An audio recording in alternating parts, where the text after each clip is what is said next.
अब ये जो अभी आए हैं,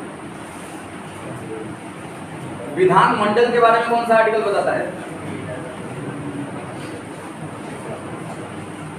अच्छा, जो लोग आज बैठे नए हैं वो लोग एक नंबर लिखिए 7991142066।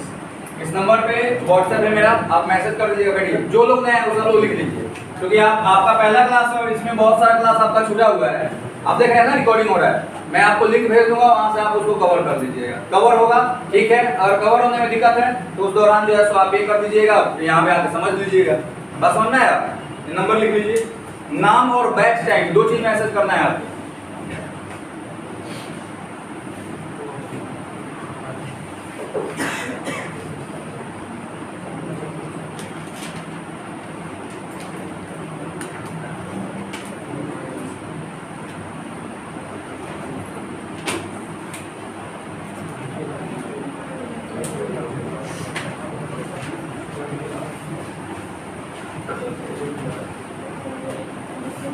चलिए, अगर ये आर्टिकल 214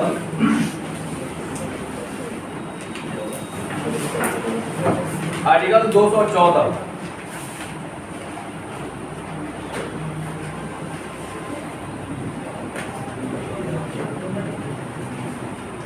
जिस तरह से अनुच्छेद 124 बताता है कि भारत का एक क्या होगा, सर्वोच्च न्यायालय होगा, उसी तरह से 214 जो है यह बताता है राज्यों के लिए उच्च न्यायालय के बारे में। ठीक है, जैसे अपना पटना हाई कोर्ट है, उच्च न्यायालय को इंग्लिश में हाई कोर्ट कहते हैं। लिखिए, राज्यों के लिए, जो नए हैं बगल वाले कॉपी में लिख लीजिए कैसे लिखाया जा रहा है, वैसा देख के लिखिए।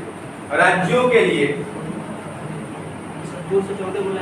214 राज्यों के लिए उच्च न्यायालय की स्थापना, राज्यों के लिए उच्च न्यायालय की स्थापना।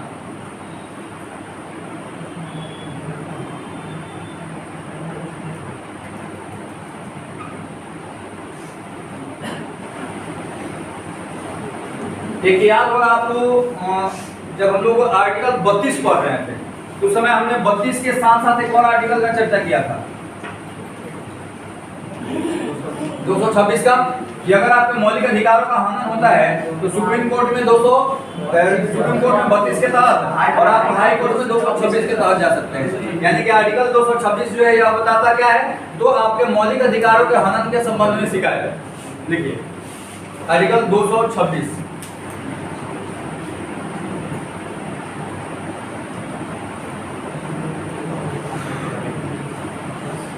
ध्यान से लिखिएगा, मौलिक अधिकारों के हनन संबंध में शिकायत, मौलिक अधिकारों के हनन संबंध में शिकायत।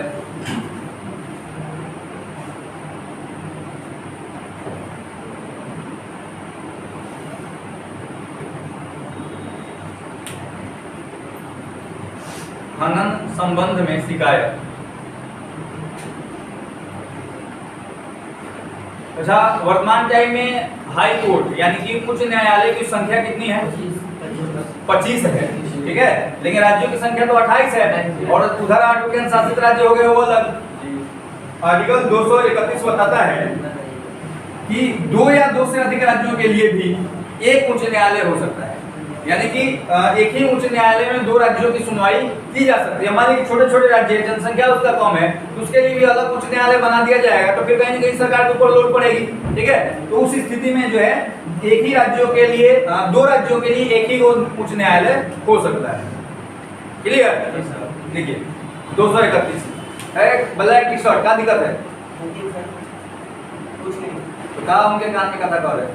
पढ़ने दीजिए, हमसे पूछे ना, वो बंदा उतना ही जानता है जितना आप जानते हैं। कैसे लिखना है आप लोग बोले बगल वाले में, तो उसके कान में देख रहे हैं, कुटिया में देखिए ना।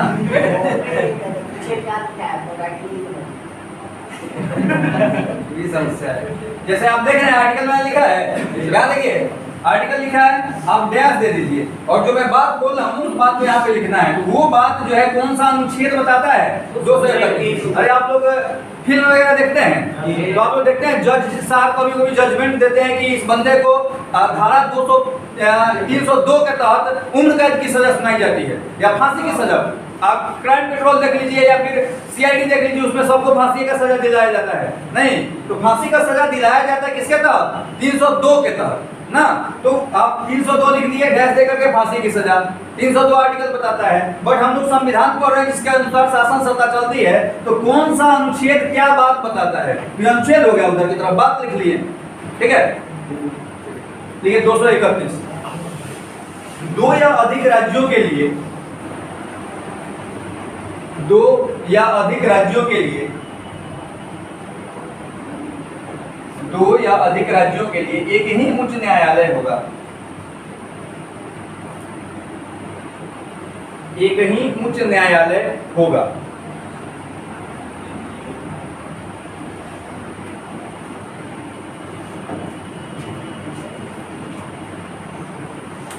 अगला आर्टिकल 280,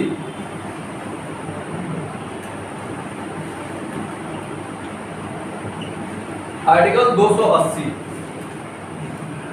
ये 280 अनुच्छेद क्या बताता है?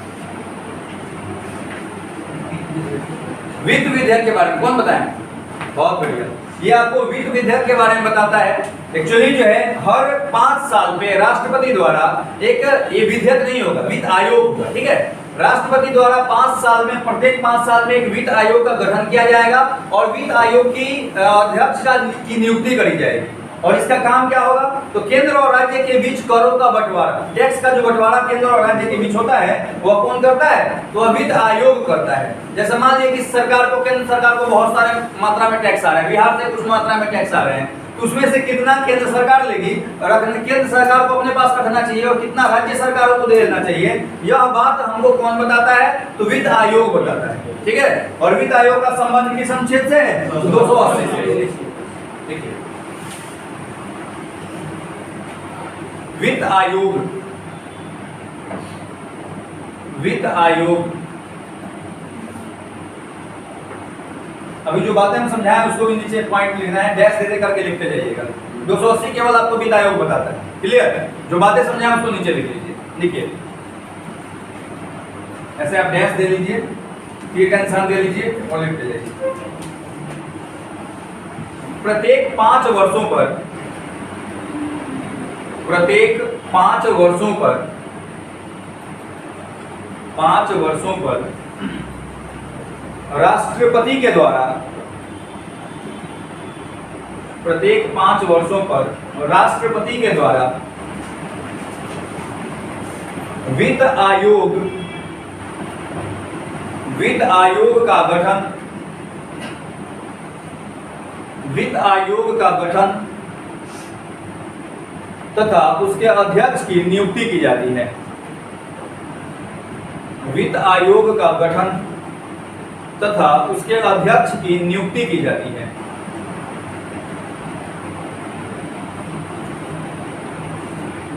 उसके अध्यक्ष की नियुक्ति की जाती है।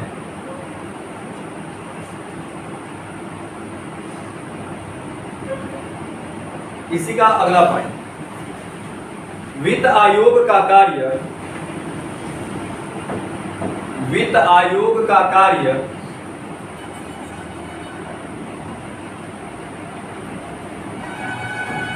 केंद्र तथा राज्यों के बीच करों के बंटवारे की सिफारिश करना है।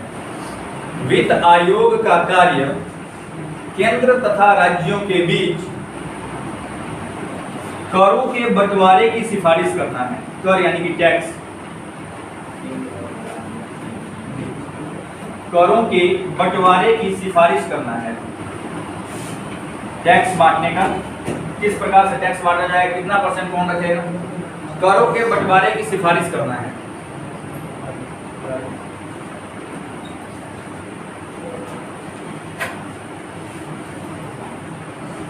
अगर बात कर दिया जाए, अभी आपने लिखा अध्यक्ष की, तो वर्तमान में वित्त आयोग के अध्यक्ष कौन है? गिरीश चंद्र मुर्मू वित्त आयोग के अध्यक्ष है। वो कैग है ना, तो कैग के नियंत्रक एवं महालेखा परीक्षक के अध्यक्ष है। अभी वर्तमान टाइम में एनके सिंह, नंद किशोर सिंह 2020 से 2025 तक रहेंगे। लिखिए वर्तमान समय में एनके सिंह, नंद किशोर सिंह वित्त आयोग के अध्यक्ष हैं। वित्त आयोग के अध्यक्ष हैं।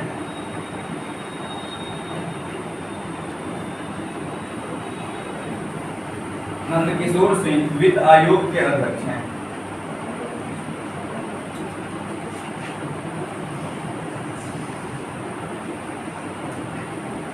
अगला आर्टिकल 312।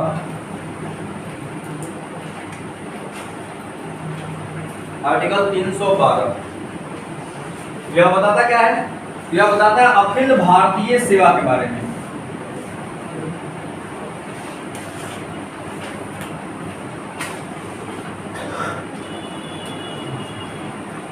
अखिल भारतीय सेवा, ये अखिल भारतीय सेवा क्या होता है? अभी 4 दिन पहले आप देखें यूपीएससी का रिजल्ट आया है। एक्चुअली केंद्र और राज्य संघ की सेवाओं के बारे में अनुच्छेद 308 से लेकर के और 323 बताता है। अगर आपको भाग याद होगा तो याद आया होगा 308 से 323। इसके बीच में आपका 312 आया है, यानी कि ये जो है आपको किसके बारे में बता रहा था? यूपीएससी और पीएससी के बारे में हमने चर्चा किया था ना।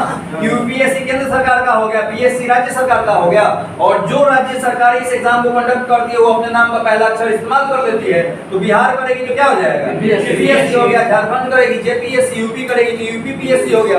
नहीं, तो उसमें एक होता है आर्टिकल 312, यह अखिल भारतीय सेवा के बारे में बताता है। एक्चुअली इसके अंतर्गत यूपीएससी के अंतर्गत कुल 4 प्रकार के पोस्ट जो है होते हैं। वो 4 प्रकार के पोस्ट होते कौन कौन से हैं? IAS, IPS, IFS, IRS. ठीक है, तो एक्चुअली ये जो आईएफएस है इंडियन फॉरेन सर्विसेज को कहते हैं, यानी कि इसके अंतर्गत आने वाले जो लोग होंगे वो सभी के सभी राजदूत बनेंगे। जो विदेश में होते हैं ना, राजदूत बनते हैं, हर देश के अपने राजदूत विदेश में होते हैं। तो आईएफएस वाले जो होंगे वो राजदूत बनेंगे। तो ये भारत में नहीं ना हुए, कहाँ हुए? भारत से बाहर हुए। तो आपसे बोला जा रहा है कि अखिल भारतीय सेवा, यानी कि ये जो सेवा है में रहने वाले लोग कहाँ रहेंगे? भारत में रहेंगे। तो आईएएस कहाँ होता है? भारत में। आईपीएस कहाँ सेवा देगा? भारत में। आईआरएस कहाँ सेवा देगा? भारत में। तो ये तीनों जो है अखिल भारतीय सेवा के पद हैं, ये अखिल भारतीय सेवा का पद नहीं है। एग्जाम में आपको बड़े एग्जाम में जो बैठिएगा तो उसमें सवाल पूछा गया था कि इनमें से कौन सा अखिल भारतीय सेवा का अंग नहीं है। ठीक है, तो ये चूंकि जिसके अंतर्गत आप भारत में ही सेवा देंगे वो अखिल भारतीय सेवा का अंग है, और जिसके अंतर्गत आप भारत से बाहर सेवा देंगे वो अखिल भारतीय सेवा का अंग नहीं है। तो फॉरेन सर्विस जो होता है, फॉरेन सर्विस विदेश में आप जाते हैं, इसलिए अखिल भारतीय सेवा का अंग नहीं है। बाकी जो बच गया कहाँ का अंग है? अखिल भारतीय सेवा का अंग है। क्लियर? ये इसको बोलते हैं इंडियन रेवेन्यू सर्विस, टैक्स अधिकारी होता है। इसमें लिख लिया अखिल भारतीय सेवा। आपको क्लियर हो गया? क्या होगा? क्लास चलेगा फिर। अच्छा, अगला है 315, आर्टिकल 315।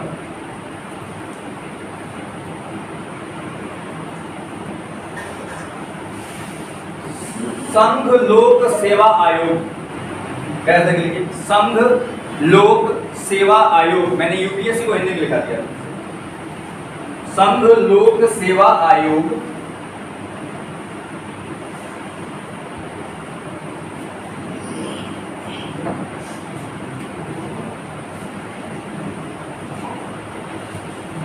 ठीक है। आपको अगर याद होगा तो आपने एक चीज देखा होगा, जो भाग 14 था वो आपको किसके बारे में बता रहा था? यूपीएससी और पीएससी के बारे में। लेकिन भाग 15 किसके बारे में बताता है? भाग 15 भाग पढ़ चुके हैं ना, निर्वाचन के बारे में बताता है। भाग 15 जो है वो आपको निर्वाचन के बारे में बताता है। और भाग 15 का आर्टिकल कहां से कहां तक? 324 से 319 तक जो है निर्वाचन के बारे में बताता है। ठीक है, इसको साथ में लिख लीजिए, 324 से 329। पूरा निर्वाचन को हम यहाँ पे क्लियर कर लेंगे क्योंकि इसके बाद ये टॉपिक नहीं है। 324 से 329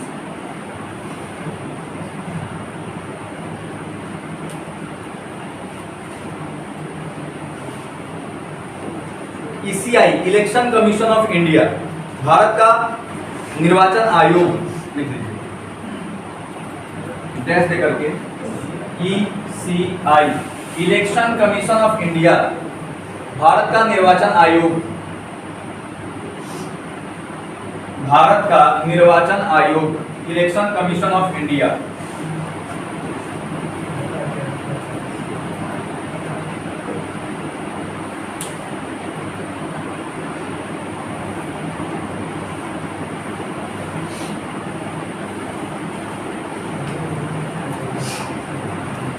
सामान्य तौर पे ECI के अध्यक्ष की नियुक्ति जो है वह राष्ट्रपति के द्वारा की जाती है। साथ में उसके 2 सदस्य होते हैं, यानी कि ECI के अंतर्गत कुल कितने सदस्य होते हैं?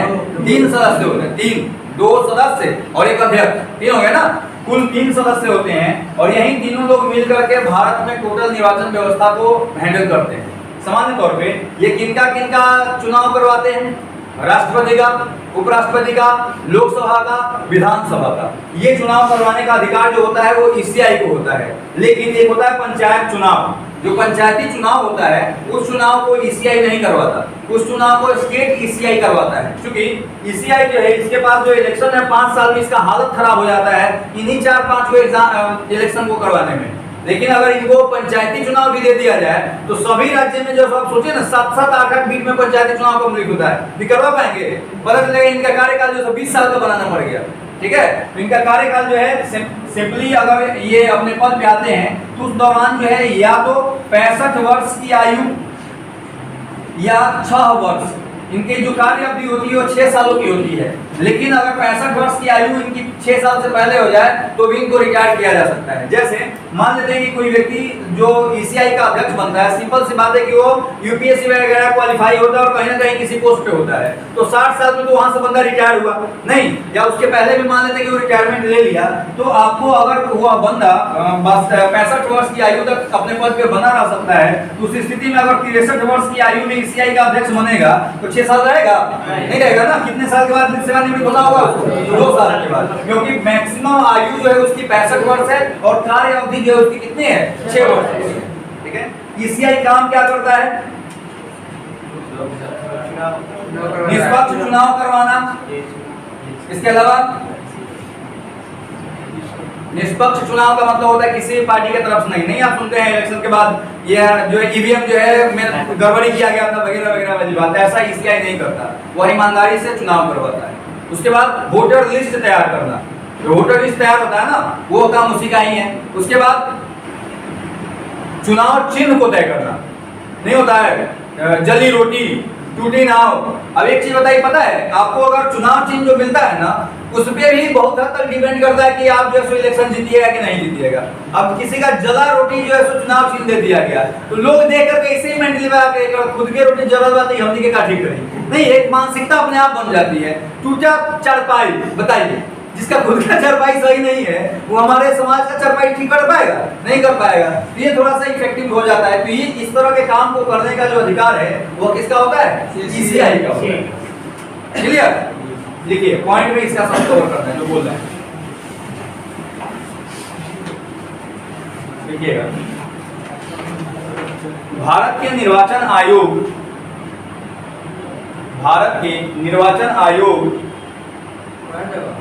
हाँ पॉइंट लेकर, भारत के निर्वाचन आयोग के अंतर्गत कुल 3 सदस्य होते हैं,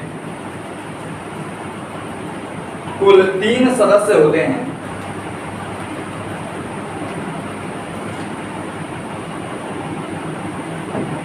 तीन सदस्य होते हैं जिनकी नियुक्ति राष्ट्रपति के द्वारा की जाती है, जिनकी नियुक्ति राष्ट्रपति के द्वारा की जाती है।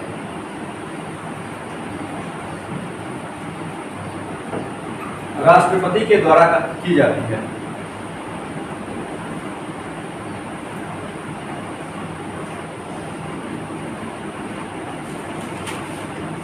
नेक्स्ट पॉइंट, ईसीआई का कार्यकाल, ईसीआई का कार्यकाल 6 वर्ष या 65 वर्ष की आयु, ईसीआई का कार्यकाल 6 वर्ष या 65 वर्ष की आयु,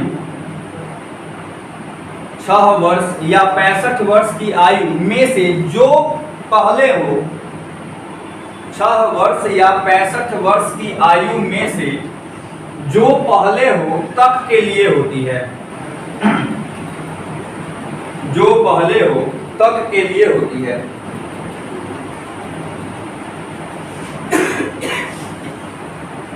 ये लाइन आपको समझ में आया? 6 वर्ष या 65 वर्ष कोई एक ही अप्लाई होगा, ठीक है। हाँ, अगर बंदा जो है सो आपको 59 साल की उम्र में अगर बन जाता है तब दोनों अप्लाई हो सकता है। 65 वर्ष में रिटायर भी होगा और उसका कार्यकाल में 6 वर्ष हो जाएगा, ठीक है। लेकिन अगर इस उम्र से ज्यादा में वो बनता है ईसीआई का सदस्य, तो उस स्थिति में जो है ये गड़बड़ हो जाएगा। नेक्स्ट पॉइंट, ईसीआई का कार्य लिख के डैश दीजिए। ईसीआई का कार्य,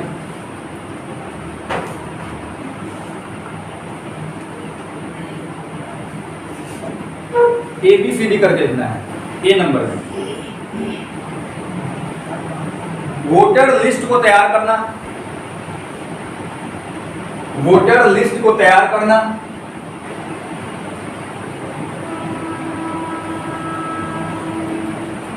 दूसरा पार्टी को तय करना, मैंने कौन सी पार्टी चुनाव लड़ेगी नहीं लड़ेगी इसका भी डिसीजन नहीं लेता है, पार्टी को तय करना,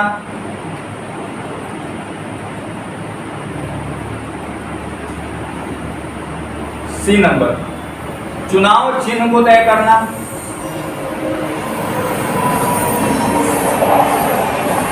चुनाव चिन्ह को तय करना,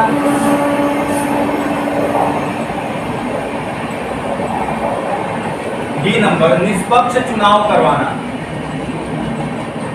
निष्पक्ष चुनाव करवाना,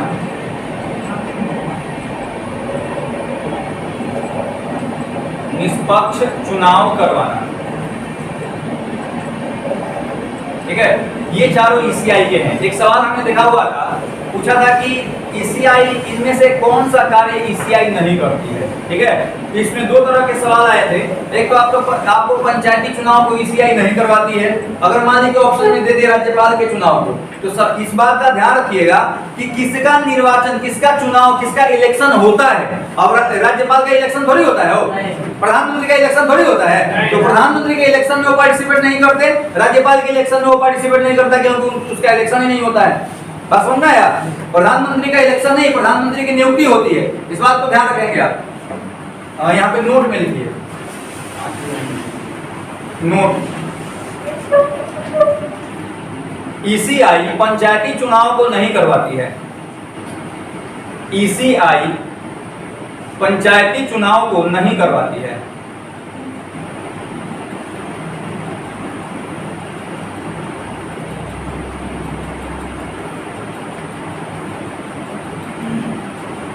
पंचायती चुनाव को नहीं करवाती है।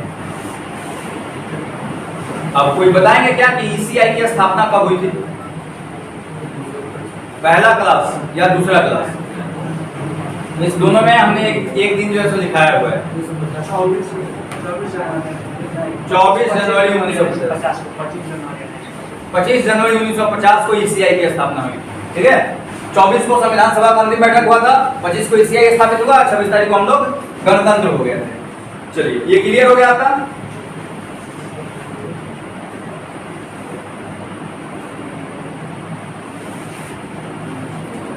अगला आर्टिकल लिखिएगा 330, अनुच्छेद 330।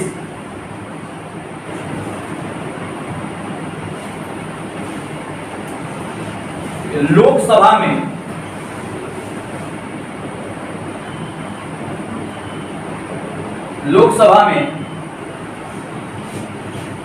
SC/ST को आरक्षण,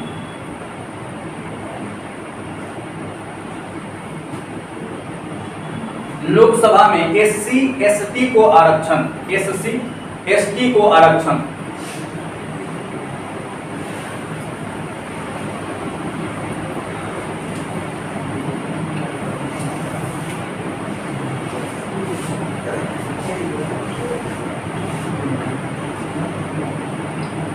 आर्टिकल 331 लिख लीजिए सब, फिर मैं सबको एक साथ समझा दूंगा आपको।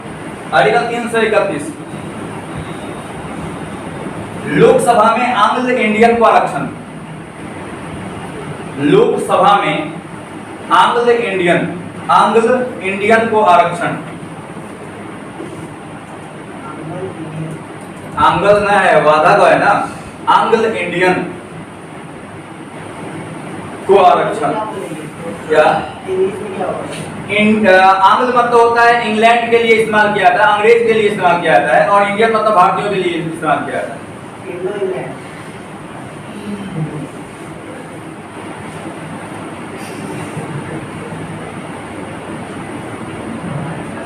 इंग्लिश इंडियन कह सकते हैं इसको आप।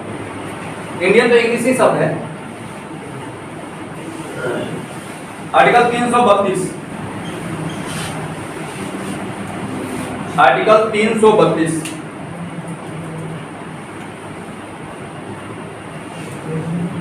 विधानसभा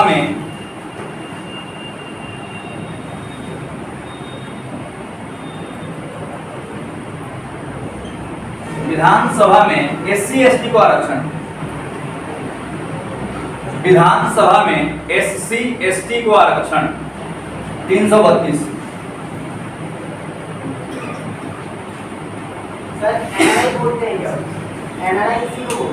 NRI, हाँ बिल्कुल बिल्कुल। विधानसभा में SC ST को आरक्षण। आर्टिकल 333 विधानसभा में आंग्ल इंडियन को आरक्षण।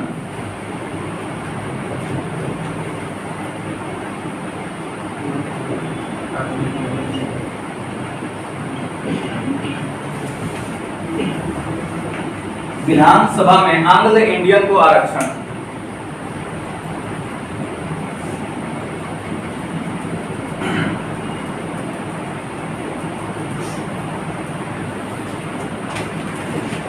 ये लिख चुके, अब इसको थोड़ा सा समझिए। लोकसभा जो है, लोकसभा केंद्र के अंतर्गत आती है, विधानसभा राज्य के अंतर्गत आती है। केंद्र के निम्न सदन को लोकसभा कहते हैं, राज्य के निम्न सदन को विधानसभा कहते हैं। तो लोकसभा में SC ST schedule caste schedule tribe को क्या दिया गया है, आरक्षण दिया गया है कि लोकसभा में पार्टिसिपेट कर सकते हैं। उसी तरह से 331 जो है ये बताता है लोकसभा में आंग्ल इंडियन को। आंग्ल इंडियन का मतलब ये हुआ कि वैसा विदेशी जो भारत में रह रहा है लेकिन भारत का वो नहीं है, भारत की नागरिकता नहीं है, बट भारत में रह रहा है। एक्चुअली होता क्या है कि किसी भी देश की अर्थव्यवस्था के लिए अगर विदेशी आपके देश में ज्यादा आ रहे हैं तो आपकी अर्थव्यवस्था के लिए वो बहुत ज्यादा फायदेमंद हो सकता है। ठीक है, तो उस समय जब हमारा देश आजाद हुआ था तो यहाँ पे भारत में जो थे वो सब अंग्रेज थे। वैसे भी हमारा सीधा सीधा कॉन्सेप्ट है, जो गोरका दिखे सब अंग्रेज, वो चाहे न्यूजीलैंड का क्यों ना हो, है ना। हम लोग गोरे वालों को क्या समझते हैं, सीधा हम लोग अंग्रेज समझ लेते हैं।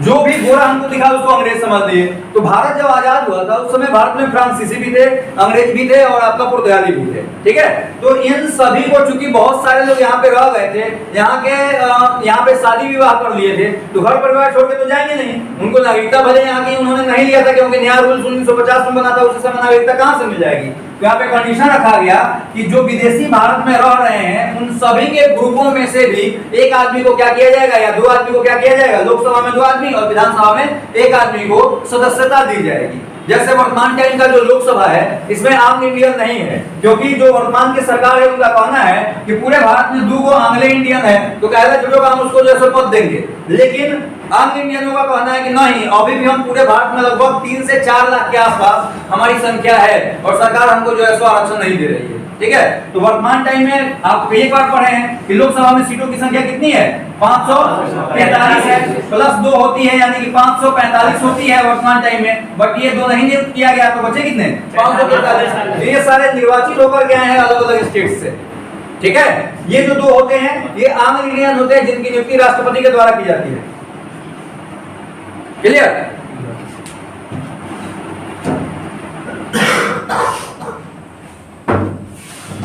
उसी तरह से आ जाइए 332, या आपको विधानसभा में एससी एसटी को आरक्षण जैसे यहाँ पे लोकसभा में मिला था, वैसे विधानसभा में यहाँ आपको विधानसभा में अंग इंडियन को आरक्षण। अभी हमने बताया कि लोकसभा में 2 अंग इंडियन होंगे और विधानसभा में कितने होंगे?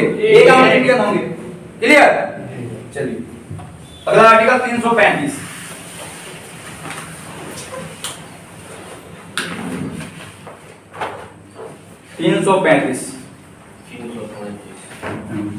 लिखिए, सेवाओं या पदों पर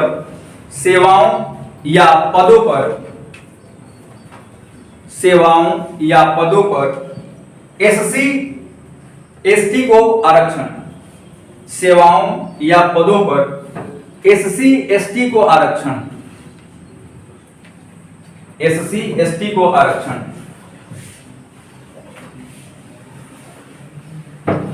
जैसे नौकरी वगैरह जो होता है, यूपीएससी वगैरह भी होता है, उसमें आपको आरक्षण दिया जाता है ना। तो आरक्षण जो है, यह अधिकार कहां से मिला है? तो आपको आर्टिकल 335 बता रहा है। अगला 338 का ए, या इसी को क भी कहते हैं। 338 का ए, एससी आयोग, एससी शेड्यूल कास्ट आयोग।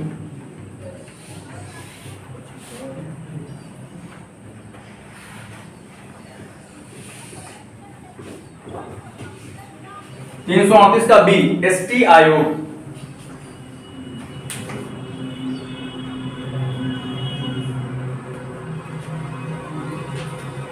एसटी आयोग। 340 ओबीसी आयोग।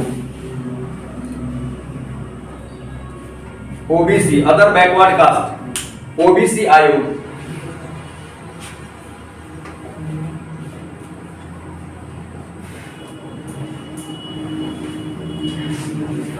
क्लियर? कमीशन।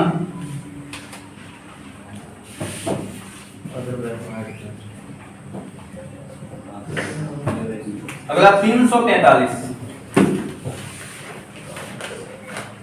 343 एक्चुअली 343 जो है वह हिंदी को क्या कहता है? हिंदी जो है 343 के अनुसार भारत की राजभाषा और लिपि देवनागरी होगी। ठीक है, ध्यान रखना, राष्ट्रभाषा नहीं। हिंदी को भारत का राष्ट्रभाषा नहीं घोषित किया गया है। हम लोग से पूछ दिया जाए, कोई पूछता है कि भारत का राष्ट्रीय भाषा कौन सा है, तो लोग फटाक से हिंदी बोल देते हैं, लेकिन यह कंडीशन गलत है। हिंदी को भारत का राजभाषा घोषित किया गया है। राजभाषा का मतलब होता है कि संविधान में मान्यता दिया गया है, और जो भी राज्य अपनी सहूलियत के हिसाब से जिस भाषा को, यानी कि जिन भाषाओं को संविधान में मान्यता दिया गया है, उनमें से जिस भाषा को देखना चाहते हैं वो देख सकते हैं, पढ़ सकते हैं। ठीक है, याद होगा हमने आपको मैप के थ्रू आप बताया हुआ था कि किस तरह से जो है सो भारत में राष्ट्रीय भाषाओं को घोषित किया गया है। इसका एक वीडियो भी आपको लेक्चर नंबर 8 जो है 7, 8 या 5 देख लीजिएगा, उसमें लिखा हुआ है अनुसूची 8। तो वो मैंने जो मैप से बनाया उसका अलग कर दिया, 15 मिनट का लेक्चर है, उसको आप देख सकते हैं। आसानी से आपको समझ में आ जाएगा कि कौन से राज्य में कौन सी भाषा बोली जाती है और किस राज्य की किस भाषा को मान्यता संविधान में दिया गया है। ठीक है, खैर, तो आर्टिकल 343 आपको बता क्या रहा है? यह बता रहा है हिंदी भारत की राजभाषा एवं लिपि देवनागरी होगी। आप जो लिख रहे हैं ना, ये देवनागरी लिपि में ही लिख रहे हैं। ठीक है, लिखिए, हिंदी भारत की राजभाषा, हिंदी भारत की राजभाषा, राजभाषा तथा लिपि देवनागरी होगी। हिंदी भारत की राजभाषा तथा लिपि देवनागरी होगी।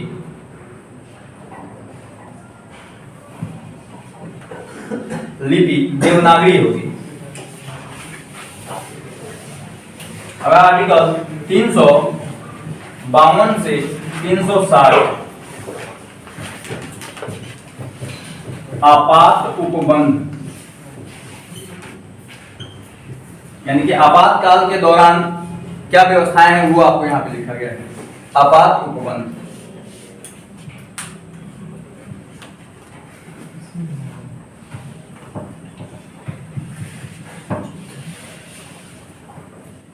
सामान्य तौर पे अगर हम आपातकाल की बात करें तो हमारे पास यानी कि सरकार के पास कितने प्रकार के आपातकाल की व्यवस्था है? तीन प्रकार की। कौन कौन? राष्ट्रीय आपातकाल, वित्तीय आपातकाल और राष्ट्रपति शासन। ये तीन प्रकार के आपातकाल का अधिकार जो है तो सरकार को है। अब आपका जो राष्ट्रीय आपातकाल है वो 352 बताता है, 356 जो है राष्ट्रपति शासन बताता है और 360 जो है वह वित्तीय आपातकाल बताता है। अब आपातकाल है क्या? आपातकाल इमरजेंसी। इमरजेंसी का मतलब क्या होता है? इमरजेंसी जब किसी चीज की हो जाए तो सारे रूल्स रेगुलेशन काम करते हैं। इमरजेंसी में कोई रूल्स रेगुलेशन नहीं। इमरजेंसी आप लोग कभी कभी झेल होंगे, इमरजेंसी कोई रूल्स रेगुलेशन नहीं है, अभी जो है भागना पड़ेगा। तो इमरजेंसी जो है, जब इमरजेंसी लागू होती है तो उस समय आपके जो मौलिक अधिकार हैं सारे के सारे क्या हो जाते हैं? अपने आप निरस्त हो जाते हैं। काम कौन सा कर रहा होता है? 21 और 22। आर्टिकल 21 और 22 यानी कि दोषी को सुरक्षा और जीवन जीने का अधिकार, ये दोनों अनुच्छेद जो है आर्टिकल है मौलिक अधिकारों में कार्य करते हैं। बाकी सारे आपके क्या हो जाते हैं? खत्म हो जाते हैं। जैसे धारा 144 जो है वो भी एक प्रकार का इमरजेंसी ही है। उस दौरान अगर 4 आदमी खड़ा होकर बातचीत करते हैं तो पुलिस जो है तो देह पर का खोया उतार सकती है, नहीं, उसको यह अधिकार होता है। क्योंकि शासन सत्ता पूर्ण रूप से जो है कंट्रोल करने लगते हैं राष्ट्रपति, और जो है सो राष्ट्रपति सेना प्रमुख होते हैं। तो सिंपल सी बात है कि उनकी शासन सत्ता को कौन चलाएगा? सेना चलाएगी, उस समय पुलिस चला रही होती है। ठीक है। 352 राष्ट्रीय आपातकाल। अब सवाल उठता है कि राष्ट्रीय आपातकाल लगेगा कब?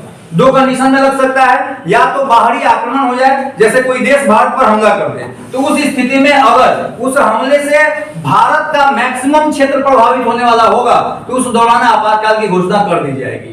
ठीक है। अगर पूरा भारत प्रभावित नहीं होने वाला होगा तो आपातकाल की घोषणा नहीं भी की जाएगी। जैसे आपने 1999 में जो युद्ध हुआ था, कारगिल का युद्ध, भारत में आपातकाल लगा था? नहीं लगा था। 71 में आपको लगा था, क्योंकि 71 में हम लोग बांग्लादेश के सपोर्ट में थे और भारत का नीचे वाला पूरा पोर्शन, चूंकि पाकिस्तान यहाँ था और हम लोग जो है इधर से आ जाइए, बांग्लादेश इधर की तरफ था, तो चूंकि पाकिस्तान इधर से आगे की तरफ से भी आ सकता था वायुयान के द्वारा और नीचे से जहाज के द्वारा भी आ सकता था, तो मैक्सिमम इलाका प्रभावित होने वाला था ना। तो उस दौरान हमने भारत में इमरजेंसी लगाया था। ये कब है? जब बाहरी आक्रमण हो जाए। और अंदर की स्थिति क्या है कि अंदर अगर देश में आंतरिक सशस्त्र विद्रोह हो जाए तो उस स्थिति में इमरजेंसी लगाई जा सकती है। सशस्त्र विद्रोह देश के अंदर हमेशा जो है सो सभी तबके, भारत सरकार या कोई भी सरकार चला रही हो, तो उस दौरान जो है सो उससे खुश नहीं होगा। कुछ लोग जो है नाराज होते हैं, कुछ लोग खुश होते हैं। तो जो लोग नाराज होते हैं वो आंदोलन कर सकते हैं, बैठक कर सकते हैं, नारे लगा सकते हैं। लेकिन अगर हथियार के दम पर जो है सो आंदोलन करने लगे, हथियार लेकर के निकल जाएंगे, तो उस स्थिति में जो है सो भारत सरकार क्या कर सकती है? इमरजेंसी की घोषणा कर सकती है। ठीक है। लेकिन अगर शांति से आप आंदोलन कर रहे हैं, बहुत सारे आंदोलन अभी जैसे सीए के लिए हो रहा था, कौन सा जगह था दिल्ली में?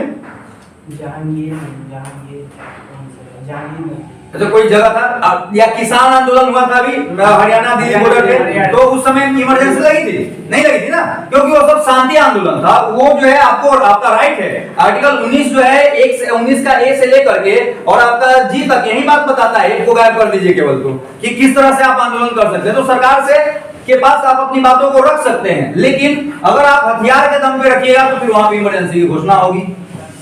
356 यह जो है राष्ट्रपति शासन के बारे में बताता है। अगर किसी राज्य की शासन व्यवस्था संविधान के अकॉर्डिंग नहीं चल रहा हो, राज्य की शासन व्यवस्था जब लगे किसको? राज्यपाल को, कि संविधान के अकॉर्डिंग शासन व्यवस्था नहीं चल रहा है, तो लिखित रूप में राष्ट्रपति को कंप्लेन कर सकता है कि यहाँ पे शासन व्यवस्था संविधान के अकॉर्डिंग नहीं चल रहा है। तो राष्ट्रपति वहां पे क्या करेंगे? इमरजेंसी की घोषणा करेंगे और उस राज्य में, केवल उसी राज्य में जिस राज्य के लिए कंप्लेन गया है, उसी राज्य में इमरजेंसी की घोषणा होगी। और उस समय शासन सत्ता जो है, जो हम लोग बोलेंगे उसको राष्ट्रपति शासन बोलेंगे, क्योंकि शासन सत्ता किसके हाथ में आ जाएगी? राष्ट्रपति के इकलौते प्रतिनिधि राज्य में कौन होते हैं? राज्यपाल, उसके हाथों में आ जाएगी। आर्टिकल 360 वित्तीय आपातकाल।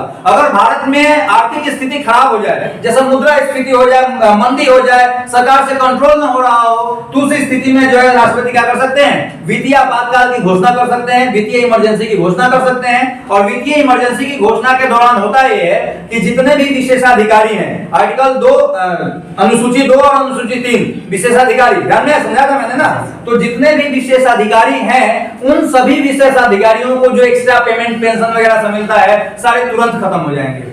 ठीक है। भारत में राष्ट्रीय आपातकाल भी लगा है, भारत में राष्ट्रपति शासन भी लगा है, लेकिन वित्तीय आपातकाल कभी नहीं लगा है, क्योंकि वित्तीय आपातकाल वही लोग लगाएंगे जो सरकार में है। लगाएंगे तो उनका खुद का पेमेंट गायब हो जाएगा। काहे लगाएगा भाई? बात समझ में आया? इसलिए अब तक ये नहीं लगा है। क्लियर? इसी को हम लोग जो है सो कल कवर करें। कल आपका आर्टिकल खत्म हो जाएगा। 3 बार लगा है अब तक, तो सब चर्चा करेंगे।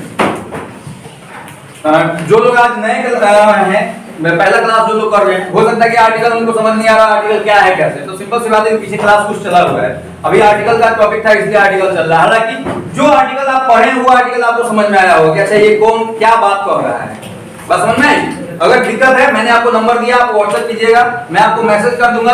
करना कुछ नहीं है, पर डे उसका एक वीडियो, जैसे आप क्लास में पढ़ रहे हैं ना, तो चूंकि क्लास में रिकॉर्ड हो रहा है तो ऐसा तो है नहीं कि आपको पॉज यूज करने की जरूरत पड़ेगी। बस बैठ जाइए और समझिए कि आप 1 घंटा क्लास कर रहे हैं और अपना नोट्स बेहतर तरीके से बना लीजिए। बस समझ में आया? चलिए मिलते हैं हम लोग कल फिर।